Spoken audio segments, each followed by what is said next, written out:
I was watching a podcast the other night, Bro Sanchez.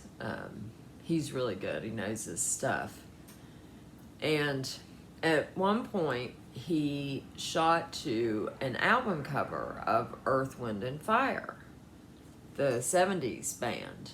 And there was a lot of symbolism in this album cover. And so I decided to look and see if any of their other album covers had symbolism. And I find them all quite interesting. I also think it's interesting that it's earth, wind, or air, and fire. Water and ether, or spirit, is the one that's excluded.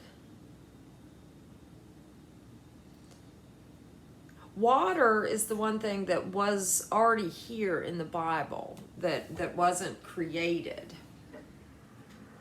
Is it water that is actually trapped? Like some of the water or liquid eternal essence is trapped in this cosmic egg, and that's what's recycled over and over. I remember us being told when I was growing up in school that there is no new water here. The earth never makes new water. Does that allude to us being continually recycled? Anyhow, let's go through these album covers. This is the album cover that Bro Sanchez put on the screen. And as you can see, it is referencing the pole star in the center. Do you see how it's got the star trails going around? Now, it's called Electric Universe. We've got some planets, or the wandering stars, traveling around. Then this center, which is shaped in a pyramid. And it's actually two pyramids. Like, okay, so you've got the orange pyramid over top. Like, that could be the net that is laid over the actual proper creation. It's hard to explain, but I feel as if there is a base reality, like the proper reality that is supposed to be going on here. And then there's some type of overlay, like be it an overlay of evil, 3D, what have you. And this could be referencing the pyramids and how the pyramids may be what puts the force field up. It's just hard to say. The center, I feel, is where we exit. You know, the compass points to something in the north, and it's like common pass. We need to pass through there to get out. That was Bro Sanchez's point as well. You need to go back to where you came from, and we're in a projection, and you'll need to go back to where we're being projected from. So this is the album cover that he put on the screen, and I found this one interesting. But then I decided to look at several others. We're going to go back here. So this one's blurry, I'm sorry. But it says now, then, and forever. And it's got an eagle. Or that could be a falcon, which may reference Horus, one of the pagan Egyptian gods, which I feel that is exactly who the United States or America is paying homage to. Then here we've got Earth, Wind, and Fire, I am. Now they acknowledge that this is referencing the Bible. You see the sun here in the middle. There's a cross. The two pillars. Again, it looks like, you're wanting to go towards the light. Now, I do feel there is a false light. And then the actual light may come from inside of us. We may need to exit inside of ourselves as well. Or it could be that we exit through the black hole sun. It may not be a light. It's actually a black hole that we have to go into. And then you come out on the other side into light. It's hard to say. There are characters on these pillars. They look like Egyptian deities. Now, this is Earth, Wind, and Fire, Last Days and Time. And this album cover is actually kind of made blurry on purpose. But this right here reminds me of the iCloud. All these people are like linked into the iCloud. And then this one is called Rays. And I just find it interesting how it's got an Egyptian goddess. But look at the technology. Like there's a satellite on the top, a satellite dish on the top left. I just feel this alludes to Egypt was much more advanced. So here's a 50-year anniversary album.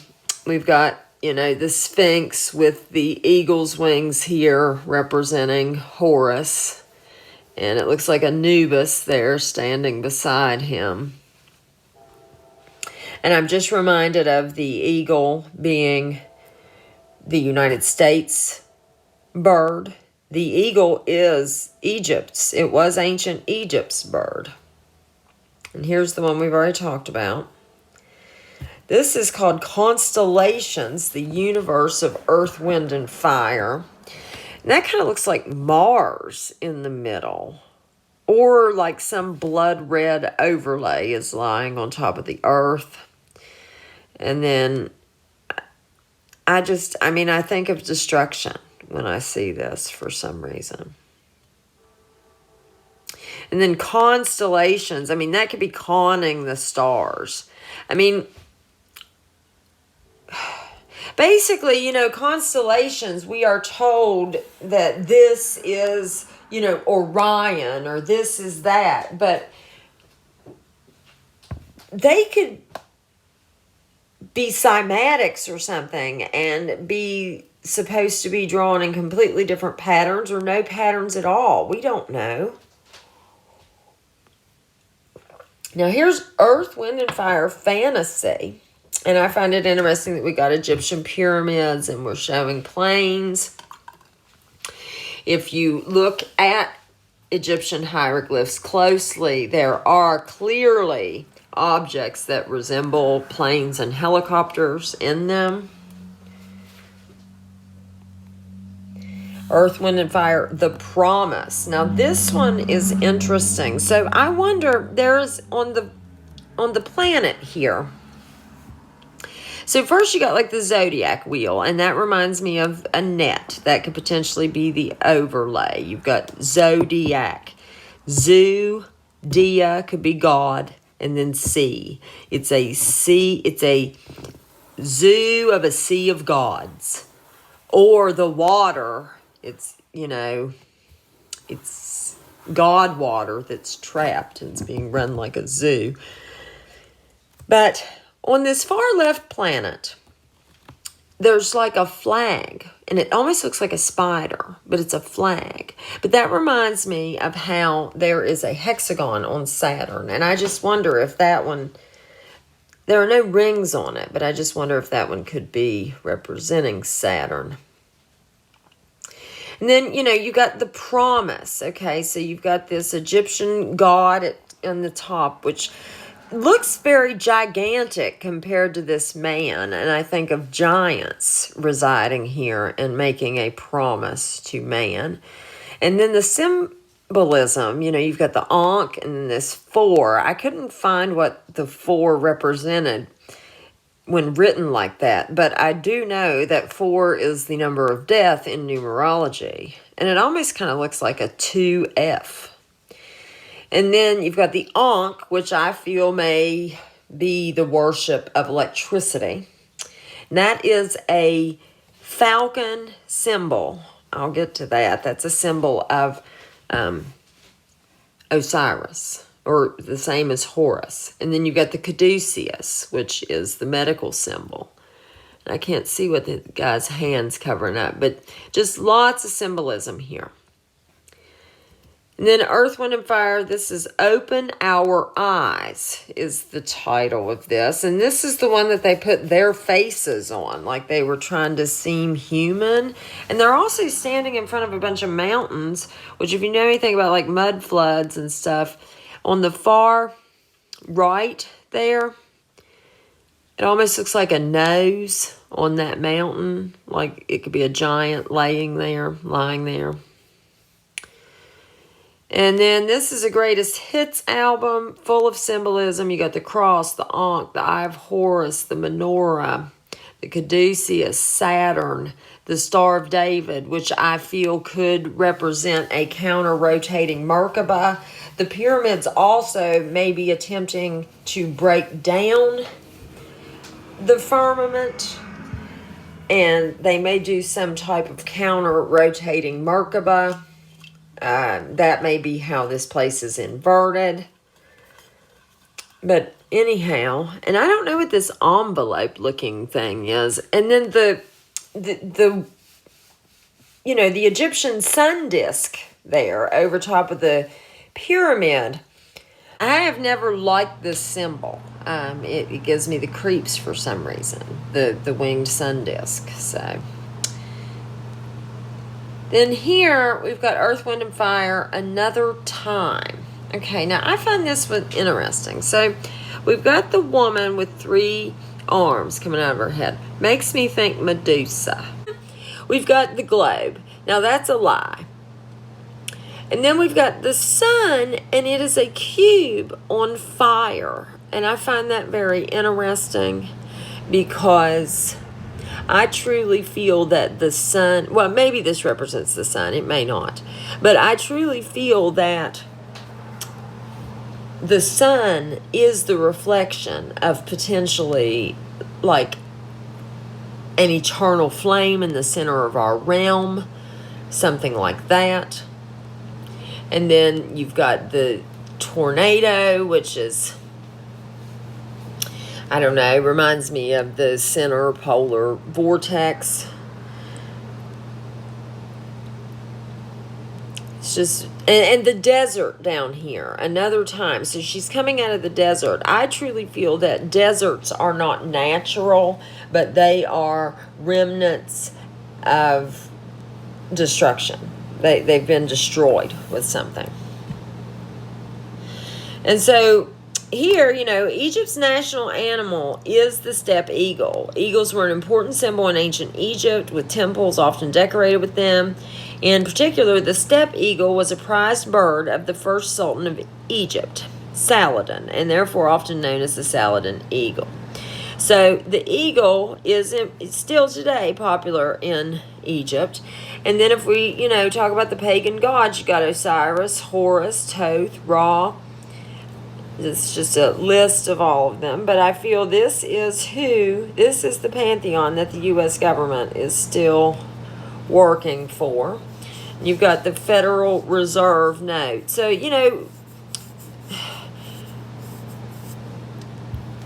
reserved for what? Serve who again? Reserve is serve again. Who are we serving again? You got the pyramid on the back with the all-seeing eye, represents Egypt. This bird-like symbol. So feather, an obsolete or dialectical form of feather. This is the third entry down. Etymology, sorry, no etymology found. So I don't know why it says an obsolete or dialectical form of feather, but it just instantly reminded me when I saw that, I just thought of the Egyptian gods being bird gods, and we're serving the feather again, serving the birds again, serving the Egyptian gods again. So the god Horus was represented as a falcon or human with a falcon head. He was a sun god as well as the ancient Egyptian god of kingship, representing the living king of Egypt. Falcons, along with other birds, could have easily been seen by everyone in ancient Egypt. Okay, and this is what I just read, but then it keeps going. So the sight of a falcon soaring overhead near the sun would have been a particularly striking scene. The pharaoh was believed to be not merely a powerful ruler, but to be the embodiment of the god Horus. The job of Horus was to protect Egyptians in their daily lives, just like the pharaoh. So I think about Horus and hours. Horus is the same as Kronos, who controls time. And if you see here is the ancient Egyptian a Horus symbol.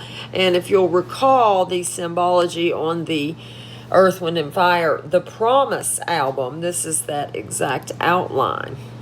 And this looks a lot like the bird on the back of the money that just has a flag in front of it instead. But see how the bird on the back of the money also has the circle over top of it? It looks very similar to that same Horus, Kronos, Saturn. Sometimes Ra is shown in animal form. Most commonly, Ra is shown as a hawk, but sometimes a beetle, lion, ram, or snake. So I find it interesting, the lion and the snake, because just there are various other